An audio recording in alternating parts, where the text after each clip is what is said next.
காயம் காரணமாக இந்திய டெஸ்ட் அணில இடம்பெறாமல் இருந்த ராகுல் அவர்களுக்கு வங்கதேச டெஸ்ட் தொடர்ல வாய்ப்புமே வழங்கப்பட்டிருக்கு. இங்கிலாந்து டெஸ்ட் தொடர்ல கூட ராகுல் சேர்க்கப்பட்டிருந்தால் சர்ஃப்ராஸ் கானுக்கு வாய்ப்பு கிடைத்திருக்காது. தற்போது அணிக்கு திரும்பியுள்ள ராகுல் அவர்கள் வங்கதேச டெஸ்ட் தொடர்ல சேர்க்கப்பட்டிருப்பதால ராகுல் மற்றும் சர்ஃப்ராஸ் கான் 2 பேர்ல யாருக்கு வாய்ப்பு கிடைக்கும் அப்படின்ற கேள்வி எழுந்திருக்கு. இந்த நிலையில பாத்தீங்கன்னா தற்போது பத்திரிகை ஒன்றுக்கு பேட்டி கொடுத்துள்ள முன்னாள் இந்திய அணி கேப்டன் கிருஷ்ணமாச்சாரியா ஸ்ரீகாந்த் அவர்கள் இந்திய பிளேயிங் 11 அணில ராகுல், சர்ஃப்ராஸ் கான் 2 பேர்ல யாருக்கு வாய்ப்பு கிடைக்கும் அப்படின்றது குறித்து பேசியிருக்காரு.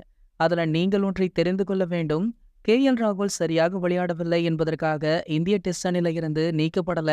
காயம் காரணமாக தான் அவருக்கு அணில வாய்ப்பு கிடைக்காமல் இருந்திருக்கு. தற்போது முழு உடற் தகுதி பெற்றுவிட்டாரு. இதனால அவருக்கு மீண்டும் அவருடைய இடத்தை வழங்குவாங்க. சர்ஃப்ராஸ் கான் திறமையானவர் தான்.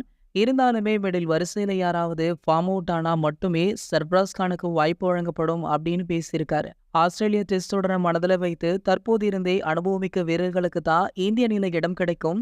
ஆஸ்திரேலியா மண்ணில ரோல்ஸ் ராய்ஸ் காருக்கு நிகரான மதிப்பு ராகுலுக்கு இருக்கு. அங்கு ராகுல் சிறப்பாக விளையாடுகிறார் அப்படின்னுமே பேசியிருக்காரு. இது போன்ற கிரிக்கெட் செய்திகளை பத்தி நீங்க உடனே தெரிஞ்சுக்க நம்மளுடைய தமிழ் நியூஸ் எக்ஸ்பிரஸ் அப்படின்ற நம்ம சேனலை சப்ஸ்கிரைப் பண்ணிக்கோங்க.